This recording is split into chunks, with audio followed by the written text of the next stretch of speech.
ओडिसा राज्यात मानवतेला काळिमा फासणारी एक धक्कादायक घटना समोर आली आहे। एका आदिवासी व्यक्तीनं आपल्या मृत्यू झालेल्या बहिणीचा सांगाडा पुरावा म्हणून थेट बँकेत नेल्याचा व्हिडिओ सोशल मीडियावर व्हायरल झाला असून यामुळे संपूर्ण व्यवस्थेच्या संवेदनशीलतेवर प्रश्नचिन्ह निर्माण झाले आहे।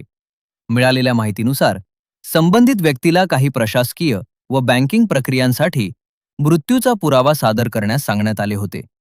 मात्र आवश्यक कागदपत्रांच्या अभावामुळे आणि यंत्रणेतील उदासीनतेमुळे त्यानं हा टोकाचा मार्ग अवलंबल्याचे समोर येत आहे। या घटनेमुळे सामान्य नागरिकांना भेडसावणाऱ्या अडचणी आणि व्यवस्थेतील त्रुटी पुन्हा एकदा अधोरेखित झाल्या आहेत। दरम्यान देशाची अर्थव्यवस्था वाढवण्याचे आणि सर्वसमावेशक बँकिंग सुविधा उपलब्ध करून देण्याचे प्रयत्न सुरू असतानाच अशा घटना समोर येणं चिंताजनक मानले जात आहे। यामुळे धोरणं आणि त्यांच्या प्रत्यक्ष अंमलबजावणीतील तफावत स्पष्ट होत असल्याची प्रतिक्रिया विविध स्तरातून व्यक्त होत आहे।